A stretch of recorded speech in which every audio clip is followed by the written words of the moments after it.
दोस्तों, स्वागत है आपका हमारे चैनल आर.के. वर्मा में।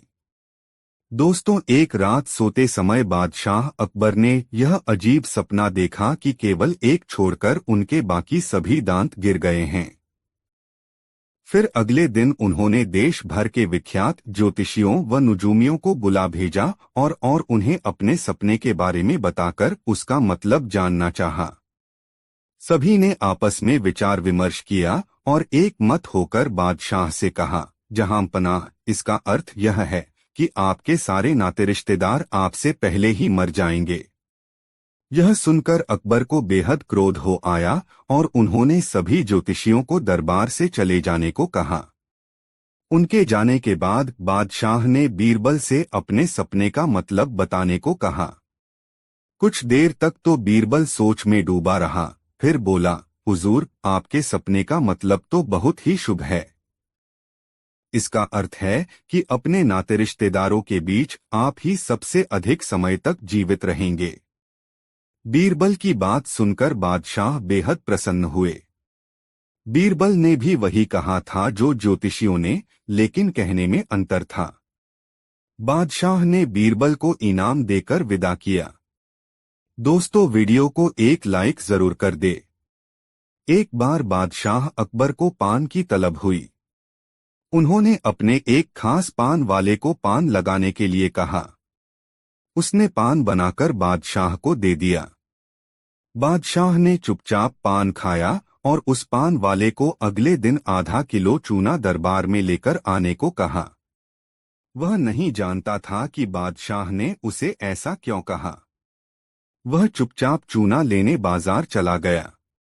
उसने दुकानदार से आधा किलो चूना मांगा। दुकानदार ने उससे पूछा कि इतना चूना क्यों खरीद रहे हो।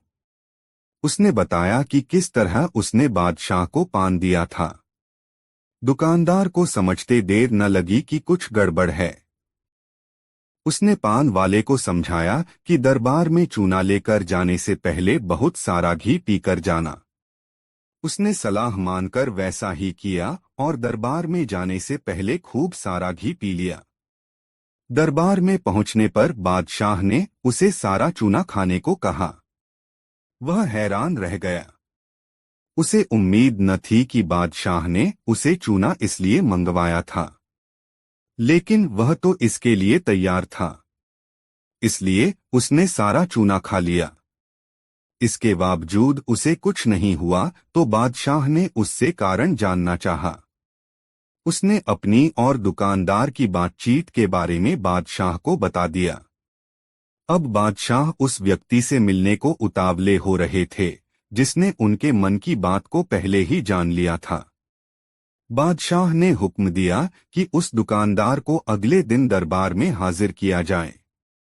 अगले दिन उस दुकानदार को दरबार में लाया गया। बादशाह ने उससे पूछा कि वह उनके मन की बात को कैसे समझ गया।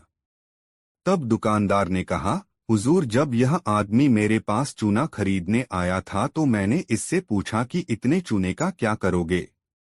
मुझे इसने बताया कि इसने आपको पान बनाकर खिलाया और फिर आपने उसे चूना लाने का हुक्म दिया। तब मुझे समझते देर न लगी कि जरूर गलती से इसने पान में चूना थोड़ा ज्यादा लगा दिया होगा, जिसे बादशाह के मुंह में छाले हो गए होंगे और इसी का एहसास करवाने के लिए आपने इससे चूना मंगाया। मैंने इसे सलाह दी कि दरबार में जाने से पहले घी पीकर जाना, जिससे अगर तुम्हें चूना खाना भी पड़े तो उसका असर कम हो जाएगा। यह दुकानदार और कोई नहीं बीरबल ही थे। दोस्तों, वीडियो कैसा लगा कमेंट में जरूर बताएं। 3 बीरबल की योग्यता की परीक्षा के लिए बादशाह तरह तरह के प्रश्न तो करते ही थे। कभी कभी तो बड़ी अजीब हरकतें और तमाशा भी कर बैठते थे। बीरबल के उत्तर भी अनोखे होते थे। एक बार अकबर ने एक बकरी बीरबल को दी और से कहा, बीरबल, हम तुम्हें यह बकरी दे रहे हैं। इसका वजन तुलवा लो। यह वजन न तो घटना चाहिए और न बढ़ना चाहिए, जबकि इसे खुराक पूरी दी जाएगी। बीरबल सोच में डूब गया। फिर भी उनका दिमाग तेजी से काम कर रहा था। उन्होंने बकरी को रख लिया। बकरी को पूरा खाना दिया जाता था। उसकी सारी सुविधाओं का ध्यान रखा जाता था। दिन गुजरते जा रहे थे। एक महीने बाद बादशाह ने पूछा, वह बकरी ठीक है ना? जी हाँ। वजन? जी उतना ही है। बढ़ा तो नहीं? जी नहीं। भूखी रही होगी? वजन घटा जरूर होगा। जी नहीं, पूरा खाना मिला है, वैसी ही स्वस्थ है। वजन भी उतना ही है। बीरबल ने बकरी मंगवा दी। बकरी को तोला गया। उसका वजन भी वही था जो एक महीने पहले था। बादशाह को बड़ा अचंभा हुआ। उन्होंने यह पता लगा लिया था कि बकरी को खुराक पूरी दी जा रही थी। बकरी भूखी नहीं रहती थी। फिर भी बकरी का वजन नहीं बढ़ा था। उन्होंने बीरबल से पूछा, क्या कारण है कि बकरी का वजन न घटा न बढ़ा? बीरबल बोले, कोई विशेष बात नहीं है जहांपना। सारे दिन बकरी को खिलाता पिलाता था। रात को 1 घंटे के लिए शेर के सामने खड़ा कर देता था। वह भय से कांपती थी और डर के मारे वह पनपती नहीं थी। बादशाह बहुत खुश हुए। हर रोज की तरह एक दिन बादशाह ने बीरबल से पूछा, बीरबल, तुम दिन में अपनी पत्नी का हाथ 1 या 2 बार तो अवश्य ही पकड़ते होंगे। क्या तुम बता सकते हो तुम्हारी पत्नी की कलाई में कितनी चूड़ियां हैं? यह सुनकर बीरबल असमंजस में पड़ गए। उन्होंने कभी पत्नी के हाथ की चूड़ियों की गिनती नहीं की थी। कुछ देर तक विचार करने के बाद बीरबल बोले, अन्नदाता, यदि इजाजत हो तो एक सवाल मैं भी पूछूं? नहीं बीरबल, पहले हमारे सवाल का जवाब दो। मगर आपके सवाल का जवाब मेरे सवाल में ही है। जहां पनाह, अगर ऐसी बात है तो पूछो। जहां पनाह, मेरे हाथ का पत्नी के हाथों से दिन में 1-2 बार ही स्पर्श होता है, लेकिन आपका हाथ तो मूंछ पर दिन भर में 10 या 5 बार अवश्य लगता है। भला आप ही बताएं, आपकी मूंछ में कितने बाल हैं? बादशाह ने बात काटने की गरज से कहा, मूंछ के बाल की गणना कठिन है, किंतु हाथ की चूड़ियों को गिनना संभव है। जहां पना, स्त्रियां अपनी पसंद के अनुसार कम अथवा ज्यादा चूड़ियां पहनती हैं। अतः निश्चित तादाद गणना किए बिना बताना असंभव है। बीरबल मुस्कुराए, फिर आगे बोले, अच्छा जनान खाने में आप रोज जाते हैं। ऊपर पहुंचने के लिए आपको सीढ़ियां चढ़नी पड़ती होंगी। क्या आप बता सकते हैं उस जीने में कितनी सीढ़ियां हैं? यह सुनकर बादशाह बोले, कभी उनको गिनती करने का अवसर नहीं मिला। आखिर हम बेवजह सीढ़ियां क्यों गिनेंगे? तब बीरबल बोले, जहांपना, सीढ़ियां तो बढ़ाई या घटाई नहीं जा सकती। इस पर भी आप निश्चित संख्या नहीं बता पाए तो चूड़ियों की संख्या कैसे ठीक ठीक बताई जा सकती है? यदि सीढ़ियां गिनी जा सकती तो चूड़ियां न गिनने के दोषी हम थे। यह बात सुनकर अकबर बोले, तुमसे जीतना मुश्किल है। बीरबल मुस्कराकर रह गए। इस कहानी से शिक्षा, हम जो कुछ भी देखते हैं उसे याद रखना मुश्किल होता है। हमें हमारी जरूरत के अनुसार ही चयन करना चाहिए। इस प्रकार हम अपने काम की जरूरी चीजें याद रख सकते हैं, जैसे कि पत्नी या मालिक से हुई बातचीत याद रखनी चाहिए, न कि उनके कपड़े या गहने जो उन्होंने पहने थे। 4 बीरबल एक ईमानदार तथा धर्मप्रिय व्यक्ति था। वह प्रतिदिन ईश्वर की आराधना बिना नागा किया करता था। इससे उसे नैतिक व मानसिक बल प्राप्त होता था। वह अक्सर कहा करता था कि ईश्वर जो कुछ भी करता है मनुष्य के भले के लिए ही करता है। कभी कभी हमें ऐसा लगता है कि ईश्वर हम पर कृपादृष्टि नहीं रखता, लेकिन ऐसा होता नहीं। कभी कभी तो उसके वरदान को भी लोग शाप समझने की भूल कर बैठते हैं। वह हमको थोड़ी पीड़ा इसलिए देता है ताकि बड़ी पीड़ा से बच सकें। एक दरबारी को बीरबल की ऐसी बातें पसंद न आती थीं। एक दिन वही दरबारी दरबार में बीरबल को संबोधित करता हुआ बोला, देखो ईश्वर ने मेरे साथ क्या किया। कल शाम को जब मैं जानवरों के लिए चारा काट रहा था तो अचानक मेरी छोटी उंगली कट गई। क्या अब भी तुम यही कहोगे कि ईश्वर ने मेरे लिए यह अच्छा किया है? कुछ देर चुप रहने के बाद बोला बीरबल, मेरा अब भी यही विश्वास है, क्योंकि ईश्वर जो कुछ भी करता है मनुष्य के भले के लिए ही करता है। सुनकर वह दरबारी नाराज हो गया कि मेरी तो उंगली कट गई और बीरबल को इसमें भी अच्छाई नजर आ रही है। मेरी पीड़ा तो जैसे कुछ भी नहीं। कुछ अन्य दरबारियों ने भी उसके सुर में सुर मिलाया। तभी बीच में हस्तक्षेप करते हुए बादशाह अकबर बोले, बीरबल हम भी अल्लाह पर भरोसा रखते हैं, लेकिन यहाँ तुम्हारी बात से सहमत नहीं। इस दरबारी के मामले में ऐसी कोई बात नहीं दिखाई देती जिसके लिए उसकी तारीफ की जाए। बीरबल मुस्कुराता हुआ बोला, ठीक है जहां पनाह, समय ही बताएगा। अब 3 महीने बीत चुके थे। वह दरबारी जिसकी उंगली कट गई थी घने जंगल में शिकार खेलने निकला हुआ था। एक हिरन का पीछा करते वह भटककर आदिवासियों के हाथों में जा पड़ा। वे आदिवासी अपने देवता को प्रसन्न करने के लिए मानव बलि में विश्वास रखते थे। आठ वे उस दरबारी को पकड़कर मंदिर में ले गए बलि चढ़ाने के लिए। लेकिन जब पुजारी ने उसके शरीर का निरीक्षण किया तो हाथ की एक उंगली कंपाई। नहीं, इस आदमी की बलि नहीं दी जा सकती। मंदिर का पुजारी बोला, यदि 9 उंगलियों वाले इस आदमी को बलि चढ़ा दिया गया तो हमारे देवता बजाय प्रसन्न होने के क्रोधित हो जाएंगे। अधूरी बलि उन्हें पसंद नहीं। हमें महामारियों, बाढ़ या सूखे का प्रकोप झेलना पड़ सकता है, इसलिए इसे छोड़ देना ही ठीक होगा। और उस दरबारी को मुक्त कर दिया गया। अगले दिन वह दरबारी दरबार में बीरबल के पास आकर रोने लगा। तभी बादशाह भी दरबार में आ पहुंचे और उस दरबारी को बीरबल के सामने रोता देखकर हैरान रह गए। तुम्हें क्या हुआ, रो क्यों रहे हो? अकबर ने सवाल किया। जवाब में उस दरबारी ने अपनी आप बीती विस्तार से कह सुनाई। वह बोला, अब मुझे विश्वास हो गया है कि ईश्वर जो कुछ भी करता है मनुष्य के भले के लिए ही करता है। यदि मेरी उंगली न कटी होती तो निश्चित ही आदिवासी मेरी बलि चढ़ा देते। इसीलिए मैं रो रहा हूं, लेकिन ये आंसू खुशी के हैं। मैं खुश हूं क्योंकि मैं जिंदा हूं।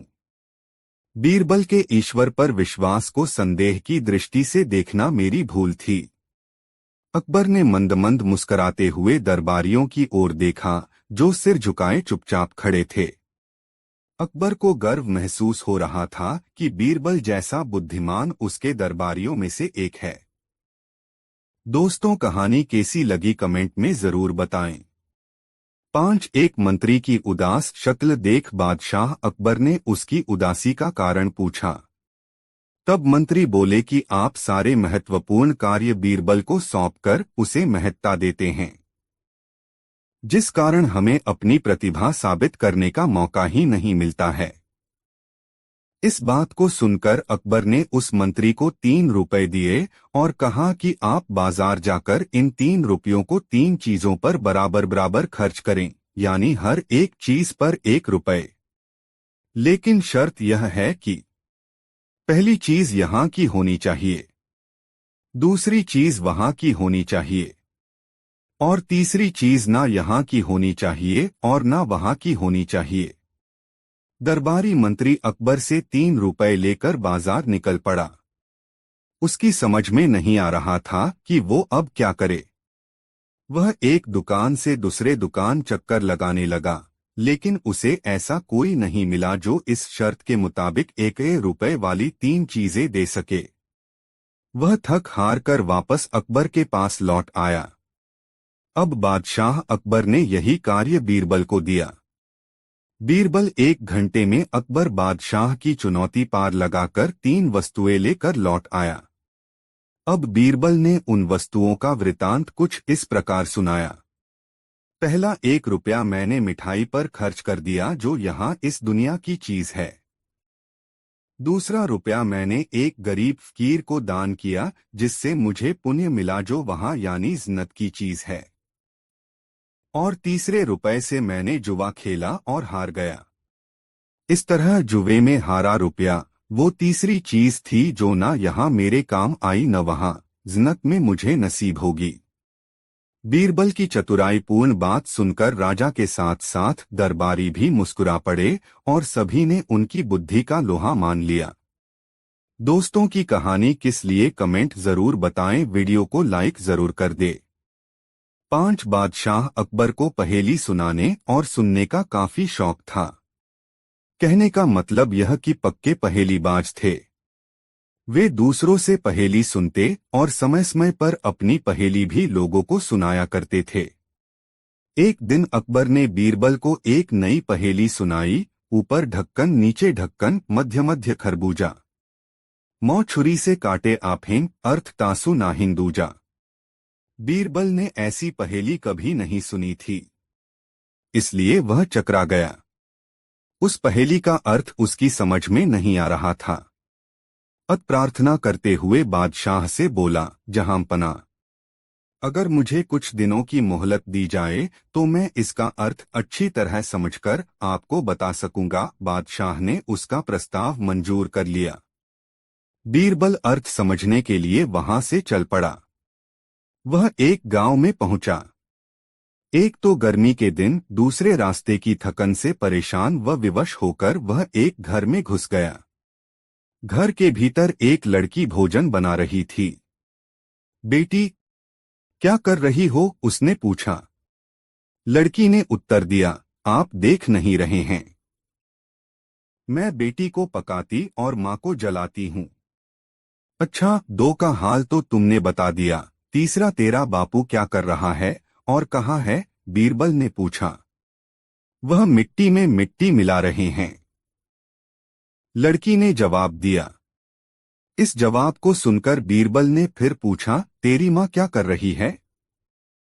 एक को दो कर रही है, लड़की ने कहा। बीरबल को लड़की से ऐसी आशा नहीं थी, परंतु वह ऐसी पंडित निकली कि उसके उत्तर से वह एकदम आश्चर्यचकित रह गया। इसी बीच उसके माता पिता भी आ पहुंचे। बीरबल ने उनसे सारा समाचार कह सुनाया। लड़की का पिता बोला, मेरी लड़की ने आपको ठीक उत्तर दिया है। अरहर की दाल अरहर की सूखी लकड़ी से पक रही है। मैं अपनी बिरादरी का एक मुर्दा जलाने गया था और मेरी पत्नी पड़ोस में मसूर की दाल दल रही थी। बीरबल लड़की की पहेली भरी बातों से बड़ा खुश हुआ। उसने सोचा, शायद यहाँ बादशाह की पहेली का भेद खुल जाए, इसलिए लड़की के पिता से उपरोक्त पहेली का अर्थ पूछा। यह तो बड़ी ही सरल पहेली है, इसका अर्थ मैं आपको बतलाता हूँ। धरती और आकाश दो ढक्कन हैं, उनके अंदर निवास करने वाला मनुष्य खरबूजा है।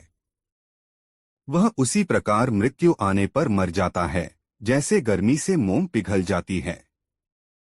उस किसान ने कहा। बीरबल उसकी ऐसी बुद्धिमानी देखकर बड़ा प्रसन्न हुआ और उसे पुरस्कार देकर दिल्ली के लिए प्रस्थान किया। वहां पहुंचकर बीरबल ने सभी के सामने बादशाह की पहेली का अर्थ बताया। बादशाह ने प्रसन्न होकर बीरबल को ढेर सारे इनाम दिए। दोस्तों, वीडियो को लाइक जरूर कर दे। एक दिन अकबर अपने मंत्री बीरबल के साथ अपने महल के बाग में घूम रहे थे। अकबर बागों में उड़ते कौओं को देखकर कुछ सोचने लगे और बीरबल से पूछा, क्यों बीरबल, हमारे राज्य में कितने कौए होंगे?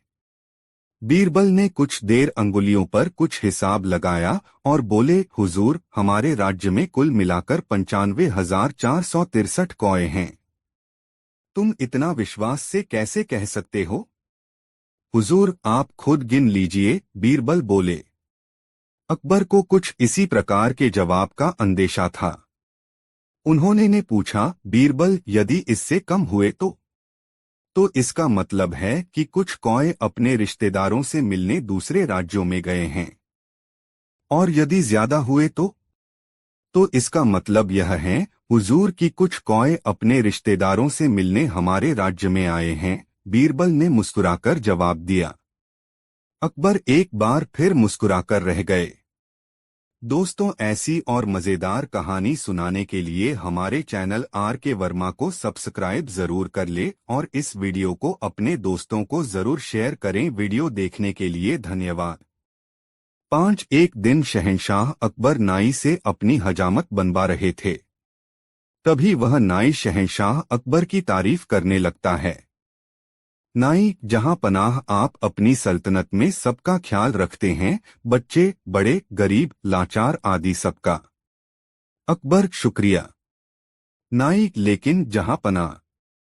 अकबर, लेकिन क्या क्या हम किसी को भूल रहे हैं जिसकी हम देखभाल नहीं करते हैं? नाई, जहां पनाह, गुस्ताखी माफ करें, क्या कभी आपने बड़े बूढ़ों यानी कभी अपने पूर्वजों के बारे में सोचा है जो दुनिया छोड़कर स्वर्ग चले गए हैं? अकबर, लेकिन हम तो उनका भी ख्याल रखते हैं, उनके हक में हम दुआ करते हैं, उनकी याद में हमने शाही मकबरे बनवाए हैं। नाई, लेकिन जहां पनाह, कभी आपने किसी को स्वर्ग भेजा है अपने पूर्वजों की खबर लेने के लिए? उन्हें किसी चीज की वहां जरूरत तो नहीं है। अकबर, ये क्या कह रहे हो? कोई स्वर्ग जाकर वापस कैसे आ सकता है? तुम्हारा दिमाग खराब हो गया है क्या? कोई स्वर्ग की यात्रा करके वापस कैसे आ सकता है? नाई, जहां पनाह, मैं सच कह रहा हूँ, स्वर्ग की यात्रा करके वापस आ सकता है। मैं एक ऐसे योगी बाबा को जानता हूँ जो स्वर्ग भेजकर वापस बुला सकते हैं। वजीर अब्दुल्ला उनके भक्त हैं। आप चाहे तो वजीर अब्दुल्ला से कहेकर आप उस योगी को बुला सकते हैं। अकबर, ठीक है, तुम कल ही वजीर अब्दुल्ला से कहकर उस योगी को बुलाओ। फिर अगले दिन वजीर अब्दुल्ला उस योगी बाबा को लेकर आते हैं। अकबर, वजीर अब्दुल्ला, क्या योगी बाबा दरबार में आ गए हैं? वजीर अब्दुल्ला, जी, जहां पनाह, वो दरबार के बाहर ही खड़े हैं। आपकी इजाजत हो तो उन्हें बुलाया जाए। अकबर, जी वजीर अब्दुल्ला, उन्हें बुलाया जाए। योगीराज निरंजन बाबा दरबार में हाजिर होते हैं। योगीराज, अलख निरंजन, मेरा नाम योगी निरंजन बाबा है। अकबर, हमने सुना है योगी जी आप किसी को भी स्वर्ग भेजकर वापस बुला सकते हैं, ये बात सच है? योगीराज, हाँ, मैं किसी को भी स्वर्ग भेजकर वापस बुला सकता हूँ। अकबर, हमें भी अपने पूर्वजों के बारे में जानकारी चाहिए, वह स्वर्ग में कैसे रह रहे हैं, उन्हें वहां किसी चीज की जरूरत तो नहीं है? योगीराज, आप किसी भरोसेमंद इंसान को स्वर्ग भेज सकते हैं जो स्वर्ग के मोह में न फंसकर वापस आ सके। वजीर अब्दुल्ला, जहां पनाह, आप बीरबल को इस काम के लिए भेज दीजिए। बीरबल से ज्यादा भरोसेमंद और कौन हो सकता है?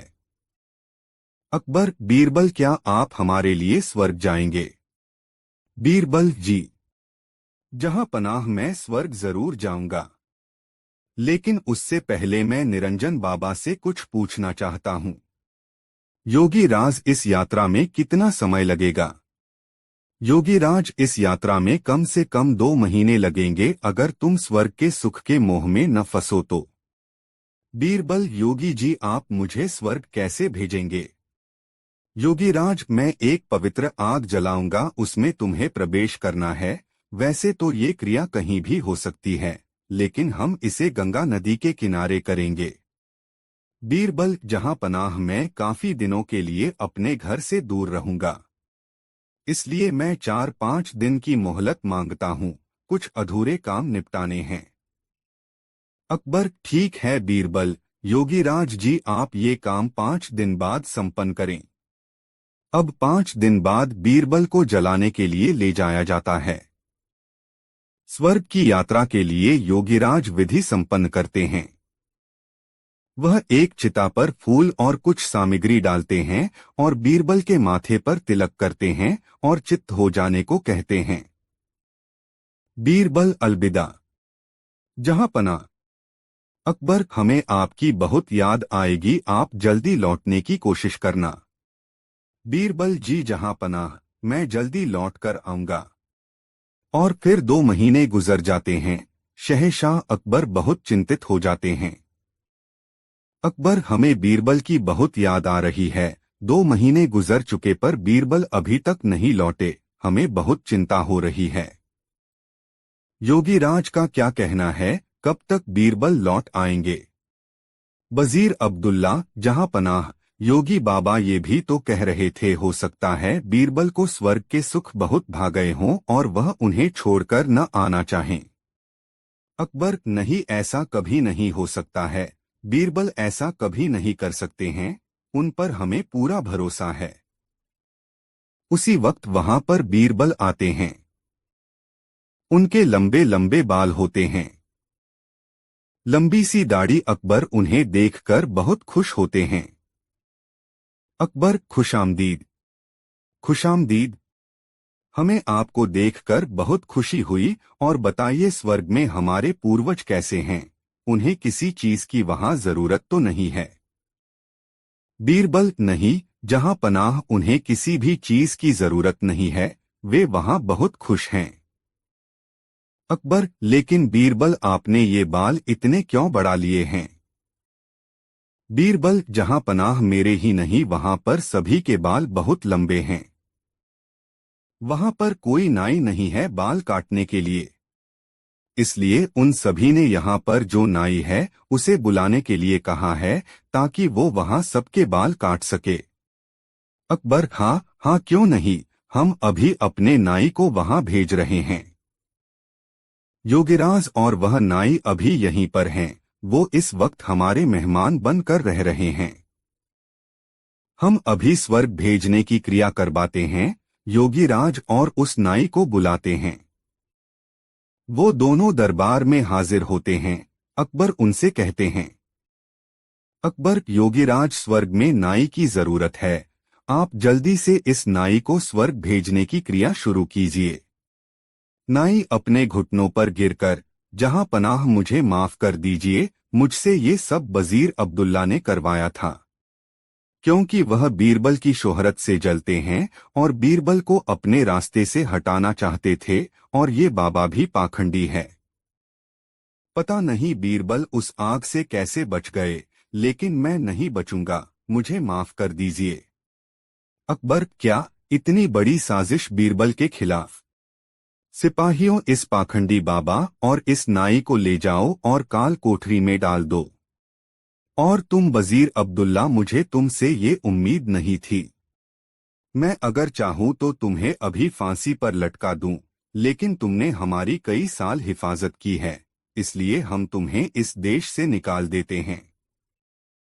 सिपाहियों, इसे ले जाकर सरहद के बाहर छोड़ आओ और फिर कभी अपनी शक्ल मत दिखाना।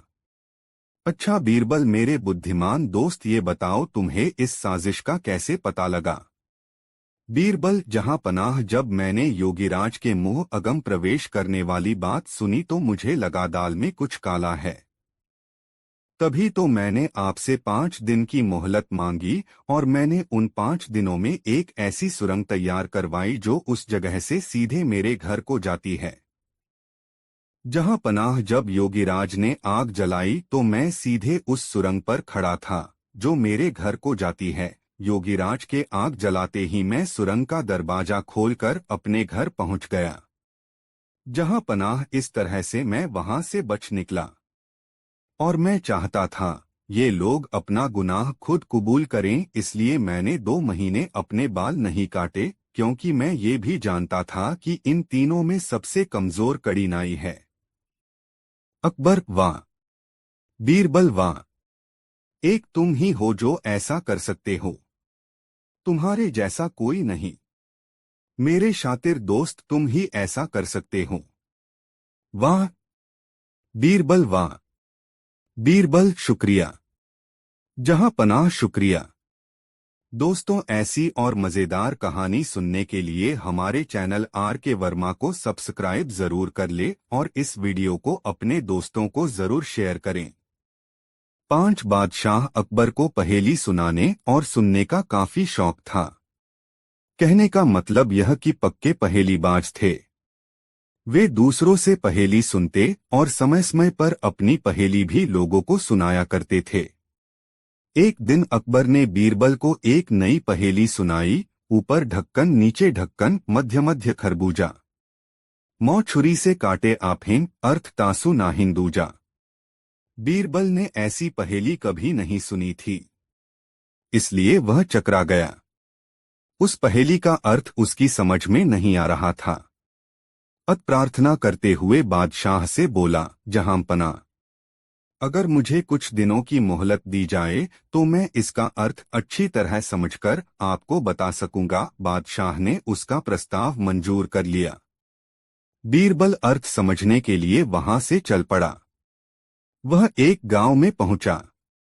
एक तो गर्मी के दिन, दूसरे रास्ते की थकन से परेशान व विवश होकर वह एक घर में घुस गया। घर के भीतर एक लड़की भोजन बना रही थी। बेटी, क्या कर रही हो? उसने पूछा। लड़की ने उत्तर दिया, आप देख नहीं रहे हैं, मैं बेटी को पकाती और माँ को जलाती हूँ। अच्छा, दो का हाल तो तुमने बता दिया, तीसरा तेरा बापू क्या कर रहा है और कहाँ है? बीरबल ने पूछा। वह मिट्टी में मिट्टी मिला रहे हैं, लड़की ने जवाब दिया। इस जवाब को सुनकर बीरबल ने फिर पूछा, तेरी माँ क्या कर रही है? एक को दो कर रही है, लड़की ने कहा। बीरबल को लड़की से ऐसी आशा नहीं थी, परंतु वह ऐसी पंडित निकली कि उसके उत्तर से वह एकदम आश्चर्यचकित रह गया। इसी बीच उसके माता पिता भी आ पहुंचे। बीरबल ने उनसे सारा समाचार कह सुनाया। लड़की का पिता बोला, मेरी लड़की ने आपको ठीक उत्तर दिया है। अरहर की दाल अरहर की सूखी लकड़ी से पक रही है। मैं अपनी बिरादरी का एक मुर्दा जलाने गया था और मेरी पत्नी पड़ोस में मसूर की दाल दल रही थी। बीरबल लड़की की पहेली भरी बातों से बड़ा खुश हुआ। उसने सोचा, शायद यहाँ बादशाह की पहेली का भेद खुल जाए, इसलिए लड़की के पिता से उपरोक्त पहेली का अर्थ पूछा। यह तो बड़ी ही सरल पहेली है, इसका अर्थ मैं आपको बतलाता हूँ। धरती और आकाश दो ढक्कन हैं, उनके अंदर निवास करने वाला मनुष्य खरबूजा है। वह उसी प्रकार मृत्यु आने पर मर जाता है जैसे गर्मी से मोम पिघल जाती है। उस किसान ने कहा। बीरबल उसकी ऐसी बुद्धिमानी देखकर बड़ा प्रसन्न हुआ और उसे पुरस्कार देकर दिल्ली के लिए प्रस्थान किया। वहां पहुंचकर बीरबल ने सभी के सामने बादशाह की पहेली का अर्थ बताया। बादशाह ने प्रसन्न होकर बीरबल को ढेर सारे इनाम दिए। दोस्तों, वीडियो को लाइक जरूर कर दे। एक दिन अकबर अपने मंत्री बीरबल के साथ अपने महल के बाग में घूम रहे थे। अकबर बागों में उड़ते कौओं को देखकर कुछ सोचने लगे और बीरबल से पूछा, क्यों बीरबल, हमारे राज्य में कितने कौए होंगे? बीरबल ने कुछ देर अंगुलियों पर कुछ हिसाब लगाया और बोले, हुजूर, हमारे राज्य में कुल मिलाकर 95,463 कौए हैं। तुम इतना विश्वास से कैसे कह सकते हो? हुजूर, आप खुद गिन लीजिए, बीरबल बोले। अकबर को कुछ इसी प्रकार के जवाब का अंदेशा था। उन्होंने ने पूछा, बीरबल, यदि इससे कम हुए तो इसका मतलब है कि कुछ कौए अपने रिश्तेदारों से मिलने दूसरे राज्यों में गए हैं। और यदि ज्यादा हुए तो इसका मतलब यह है, हुजूर, कि कुछ कौए अपने रिश्तेदारों से मिलने हमारे राज्य में आए हैं। बीरबल ने मुस्कुराकर जवाब दिया। अकबर एक बार फिर मुस्कुराकर रह गए। दोस्तों, ऐसी और मजेदार कहानी सुनाने के लिए हमारे चैनल RK वर्मा को सब्सक्राइब जरूर कर ले और इस वीडियो को अपने दोस्तों को जरूर शेयर करें। वीडियो देखने के लिए धन्यवाद। 3 ताशकंद नगर में मीर जाफर नाम का एक व्यापारी रहता था। कुछ दिनों से धंधा खराब चलने के कारण मीर जाफर गरीबी में दिन गुजार रहा था। उसकी पत्नी जमीरा भी नगर में इधर उधर चक्कर लगाया करती थी। मांगने पर उसे जो मिल जाता उससे अपना काम चलाती थी। धन खर्च किए बिना गुजारा हो जाए, इसी में दोनों भलाई समझते थे। एक दिन मीर जाफर एक मरियल सी भेड़ काफी सस्ते में खरीद लाया। मीर जाफर तो घर से चला जाता, पर जमीरा को भेड़ के कारण बड़ी परेशानी होती। भेड़ दिन भर चिल्लाती रहती। उसने अपने आसपास की सारी हरियाली को चर लिया और घर में काफी गंदगी फैला दी। मीर जाफर जब घर लौटा तो जमीरा आंखों में आंसू भर बोली, यह भेड़ तुम मेरी जान लेने के लिए खरीद कर लाए हो, या तो तुम इसे बेच दो वरना मैं अपने मायके चली जाती हूँ। यहाँ अपने खाने का पता नहीं, इसको क्या खिलाऊं? जमीरा तुम फिक्र मत करो, मैं अभी इसका इंतजाम करता हूँ। उस दिन मीर जाफर का मन बहुत उदास था। वह अपनी अम्मी की कब्र के पास कब्रिस्तान में चला गया। वहां खूब घास उगी थी, चारों तरफ हरियाली ही हरियाली थी। मीर जाफर कुछ देर वहीं बैठा रहा। उसकी भेड़ के लिए इस कब्रिस्तान से अच्छी कोई जगह नहीं थी। वह भेड़ को लेकर कब्रिस्तान के संरक्षक हैदर के पास जाकर बोला, मैं तो अब बूढ़ा हो चला हूं, मेरी कोई संतान भी नहीं है। जब मौत आएगी तो तुम ही मुझे दफनाने का काम करोगे हैदर, इसलिए तुम्हें अपनी यह भेड़ अभी से सौंप देता हूं। हैदर ने खुशी खुशी भेड़ ले ली। 2 महीने बाद मीर जाफर एक बार फिर कब्रिस्तान में अपनी अम्मी की कब्र पर आया। वह लौट ही रहा था कि उसकी नजर अपनी भेड़ पर पड़ गई। वह तो उसे पहचान ही नहीं पाया। भेड़ खा खाकर खूब मोटी ताजी हो गई थी। इतनी वजनी भेड़ को दान करने से बढ़कर कोई बेवकूफी नहीं हो सकती। यह सोचकर मीर जाफर ने मन ही मन निश्चय कर लिया कि उसे किसी भी तरह अपनी भेड़ को वापस प्राप्त करना है। मीर जाफर ने एक बार फिर हैदर के घर का दरवाजा खटखटाया। दरवाजा खुलते ही उसने हैदर से कहा, भाईजान, मैं शहर छोड़कर जा रहा हूं, तुम भी मेरे साथ चलने को जल्दी से तैयार हो जाओ। कहाँ के लिए तैयार हो जाऊं? हैदर ने हैरानी से पूछा, कहाँ क्या? मेरे साथ चलने के लिए तुमने मुझे वचन दिया था न कि मेरी मृत्यु के बाद तुम ही मुझे दफनाओगे, इसलिए तो मैंने तुम्हें भेड़ दी थी। अब मैं जहां भी रहूंगा, दफनाने के लिए तुम्हारा वहां होना आवश्यक है। मीर जाफर ने कहा, तुम्हारा जहां मन करे वहां जाकर मरो। अपनी इस मनहूस भेड़ को भी अपने साथ ले जाओ और नदी में डूबकर मर जाओ। मैं अपना घर छोड़कर कहीं भी नहीं जाऊंगा, समझे अक्ल के दुश्मन। इतना कहकर हैदर ने भड़ाक से घर का दरवाजा अंदर से बंद कर दिया। मीर जाफर भेड़ को लेकर खुशी खुशी घर लौटा। अपनी अक्ल के बूते पर उसने भेड़ वापस पा ली थी। कहानी समाप्त हुई थी कि तभी वे दोनों गांव की सरहद में पहुंच गए। मुखिया को जब बादशाह का उसके गांव पहुंचने का समाचार मिला तो वह उनके स्वागत के लिए दौड़ता हुआ वहां पहुंचा। वह बादशाह और खोजा को अपनी हवेली पर ले गया, जहां उसने सबसे पहले उनके भोजन का इंतजाम कराया। मक्के की रोटियां सरसों के साग के साथ खाकर दोनों जब तृप्त हो गए तब मुखिया को बादशाह ने बताया कि कैसे जंगल से 5 कोस पैदल चलकर वे उसके गांव में पहुंचे। हम अभी अपने शहर लौट जाना चाहते हैं। मुखिया, क्या तुम हमारे लिए 2 घोड़ों का इंतजाम कर सकते हो? बादशाह ने कहा, जरूर हो जाएगा मालिक। अपने देश के बादशाह की सेवा करके मुझे बहुत प्रसन्नता होगी। थोड़ी सी देर में मुखिया अपने अस्तबल से 2 शानदार घोड़े ले आया। दोनों घोड़ों पर सवार हो गए और अपने शहर की ओर चल पड़े।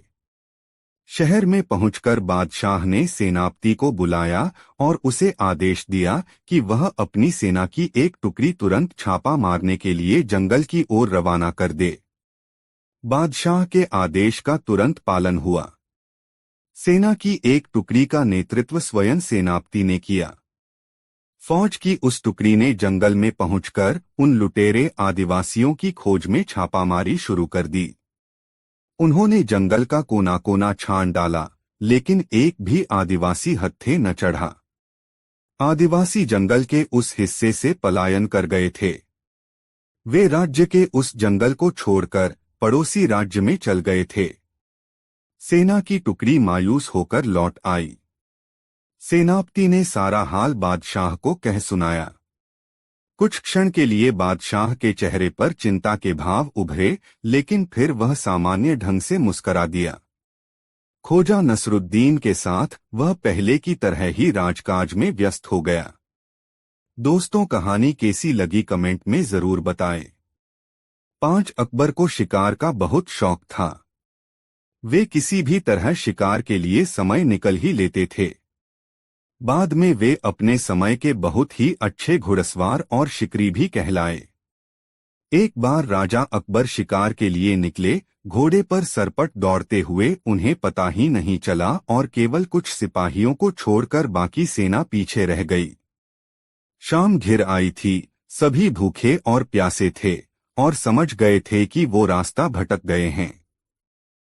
राजा को समझ नहीं आ रहा था कि वह किस तरफ जाएं। कुछ दूर जाने पर उन्हें एक तिराहा नजर आया। राजा बहुत खुश हुए। चलो, अब तो किसी तरह वे अपनी राजधानी पहुंच ही जाएंगे। लेकिन जाएं तो जाएं किस तरफ? राजा उलझन में थे। वे सभी सोच में थे, किंतु कोई युक्ति नहीं सूझ रही थी। तभी उन्होंने देखा कि एक लड़का उन्हें सड़क के किनारे खड़ाखड़ा घूर रहा है। सैनिकों ने यह देखा तो उसे पकड़कर राजा के सामने पेश किया। राजा ने कड़कती आवाज में पूछा, ऐ लड़के, आगरा के लिए कौन सी सड़क जाती है? लड़का मुस्कुराया और कहा, जनाब, ये सड़क चल नहीं सकती तो ये आगरा कैसे जाएगी? महाराज, जाना तो आपको ही पड़ेगा। और यह कहकर वह खिलखिलाकर हंस पड़ा।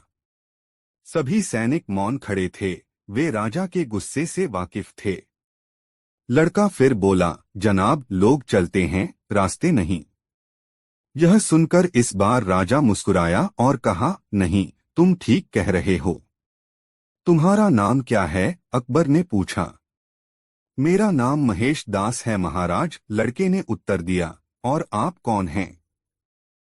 अकबर ने अपनी अंगूठी निकालकर महेश दास को देते हुए कहा, तुम महाराजा अकबर, हिंदुस्तान के सम्राट से बात कर रहे हो। मुझे निडर लोग पसंद हैं। तुम मेरे दरबार में आना और मुझे ये अंगूठी दिखाना। ये अंगूठी देखकर मैं तुम्हें पहचान लूंगा। अब तुम मुझे बताओ कि मैं किस रास्ते पर चलूं ताकि मैं आगरा पहुंच जाऊं। महेश दास ने सिर झुकाकर आगरा का रास्ता बताया और जाते हुए हिंदुस्तान के सम्राट को देखता रहा। इस तरह अकबर भविष्य के बीरबल से मिले। दोस्तों, इस वीडियो को लाइक जरूर कर दे। 6 अकबर को शिकार का बहुत शौक था। वे किसी भी तरह शिकार के लिए समय निकल ही लेते थे। बाद में वे अपने समय के बहुत ही अच्छे घुड़सवार और शिकारी भी कहलाए। एक बार राजा अकबर शिकार के लिए निकले। घोड़े पर सरपट दौड़ते हुए उन्हें पता ही नहीं चला और केवल कुछ सिपाहियों को छोड़कर बाकी सेना पीछे रह गई। शाम घिर आई थी। सभी भूखे और प्यासे थे और समझ गए थे कि वो रास्ता भटक गए हैं। राजा को समझ नहीं आ रहा था कि वह किस तरफ जाएं। कुछ दूर जाने पर उन्हें एक तिराहा नजर आया। राजा बहुत खुश हुए। चलो, अब तो किसी तरह वे अपनी राजधानी पहुंच ही जाएंगे। लेकिन जाएं तो जाएं किस तरफ? राजा उलझन में थे। वे सभी सोच में थे, किंतु कोई युक्ति नहीं सूझ रही थी। तभी उन्होंने देखा कि एक लड़का उन्हें सड़क के किनारे खड़ाखड़ा घूर रहा है। सैनिकों ने यह देखा तो उसे पकड़कर राजा के सामने पेश किया। राजा ने कड़कती आवाज में पूछा, ऐ लड़के, आगरा के लिए कौन सी सड़क जाती है? लड़का मुस्कुराया और कहा, जनाब, ये सड़क चल नहीं सकती तो ये आगरा कैसे जाएगी? महाराज, जाना तो आपको ही पड़ेगा। और यह कहकर वह खिलखिलाकर हंस पड़ा। सभी सैनिक मौन खड़े थे। वे राजा के गुस्से से वाकिफ थे। लड़का फिर बोला, जनाब, लोग चलते हैं, रास्ते नहीं।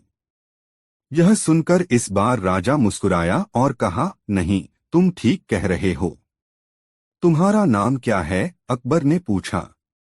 मेरा नाम महेश दास है महाराज, लड़के ने उत्तर दिया। और आप कौन हैं? अकबर ने अपनी अंगूठी निकालकर महेश दास को देते हुए कहा, तुम महाराजा अकबर हिंदुस्तान के सम्राट से बात कर रहे हो। मुझे निडर लोग पसंद हैं। तुम मेरे दरबार में आना और मुझे ये अंगूठी दिखाना। ये अंगूठी देखकर मैं तुम्हें पहचान लूंगा। अब तुम मुझे बताओ कि मैं किस रास्ते पर चलूं ताकि मैं आगरा पहुंच जाऊं। महेश दास ने सिर झुकाकर आगरा का रास्ता बताया और जाते हुए हिंदुस्तान के सम्राट को देखता रहा। इस तरह अकबर भविष्य के बीरबल से मिले।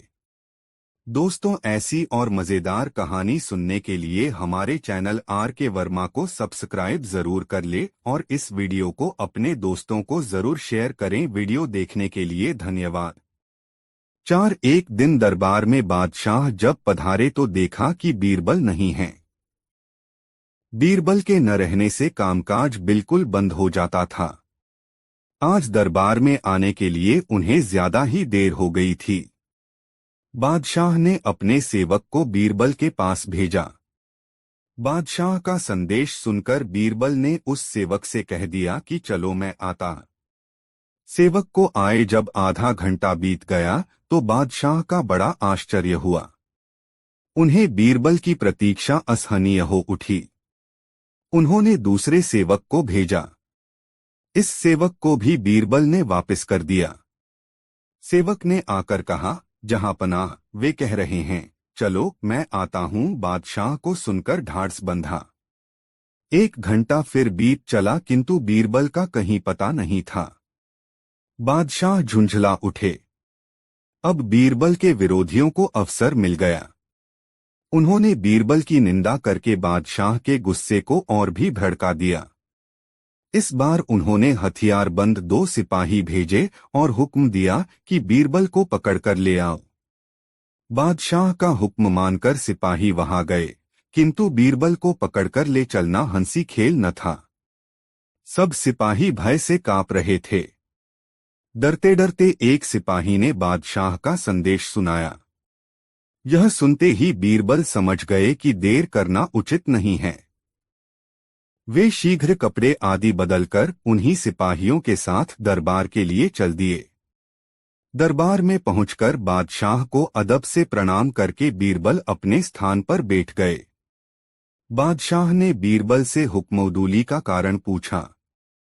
बीरबल बोले, आलीजाह, मेरा छोटा लड़का रो रहा था। मैं उसे बहलावा देकर चुप करवाना चाहता था। अभी तक वह शांत न हो सका। यह सुनकर बादशाह बोले, यह तुम्हारी कोरी बनावटी बात है। लड़क को बहलावा देने के बहाने तुम मुझको बहलाते हो। अच्छा बताओ, ऐसी कौन सी बात थी जिसे लड़का नहीं मानता था? जो वह चाहता था उसे दे देते तो लड़का नहीं रोता। तुमने मेरी आज्ञा का उल्लंघन किया। यह अच्छा नहीं हुआ। यदि सचमुच तुम लड़के का रोना प्रमाणित नहीं करोगे तो तुम्हें निश्चित ही सजा दी जाएगी। बीरबल बोले, जहां पनाह, मैंने लड़के को शांत करने का बहुत प्रयत्न किया किंतु असफल रहा।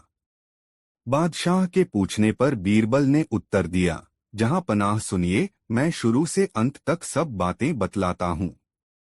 लड़का रो रहा था।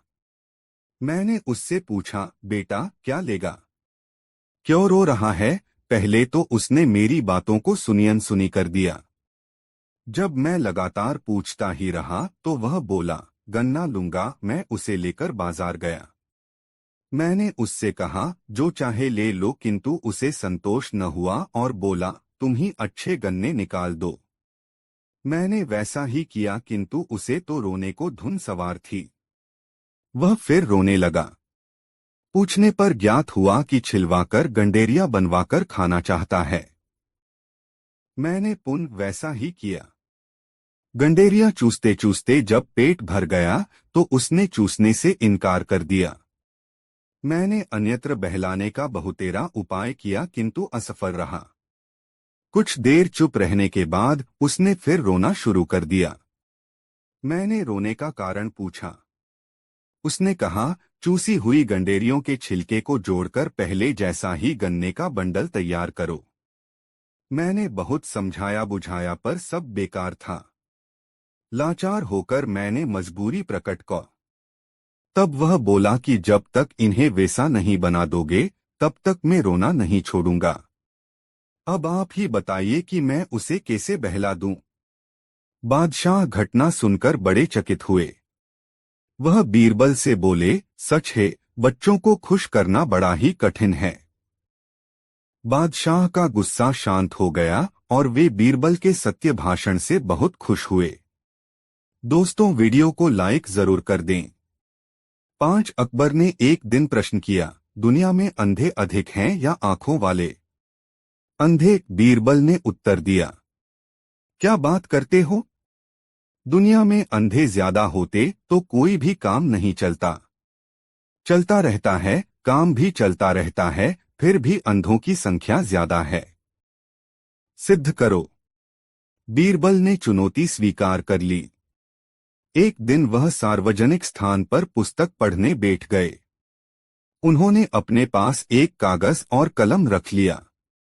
उनके पास जो भी आता यही पूछता, आप यह क्या कर रहे हो? बीरबल उसी का नाम सूची में लिख लेते। बादशाह भी आए।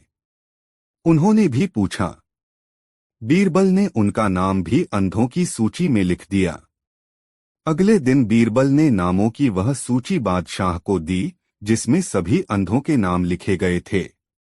अंधों की सूची में अपना नाम देखकर बादशाह ने पूछा, तुमने मेरा नाम भी लिखा है, ऐसा क्यों किया? क्या मैं अंधा हूं? इस पर बीरबल ने उत्तर दिया, यह सूची कल ही बनाई थी जब मैं पुस्तक पढ़ रहा था। फिर कल सभी मिले, आप भी मिले। आपने भी अन्य लोगों की तरह पूछा कि क्या कर रहे हो, जबकि दिखाई दे रहा था कि मैं पुस्तक पढ़ रहा था, बीरबल ने बताया। बादशाह मुस्कुरा दिए। उन्होंने स्वीकार किया, बीरबल, तुमने सिद्ध कर दिया कि अंधे अधिक हैं। जी हाँ, जिनके आंखें नहीं हैं वे तो अंधे होते ही हैं। लेकिन आंखों वालों में भी अधिकांश ऐसे होते हैं जैसे इस सूची में हैं। दोस्तों, ऐसी और मजेदार कहानी के लिए हमारे चैनल RK वर्मा को सब्सक्राइब जरूर कर ले और इस वीडियो को अपने दोस्तों को जरूर शेयर करें और वीडियो देखने के लिए धन्यवाद।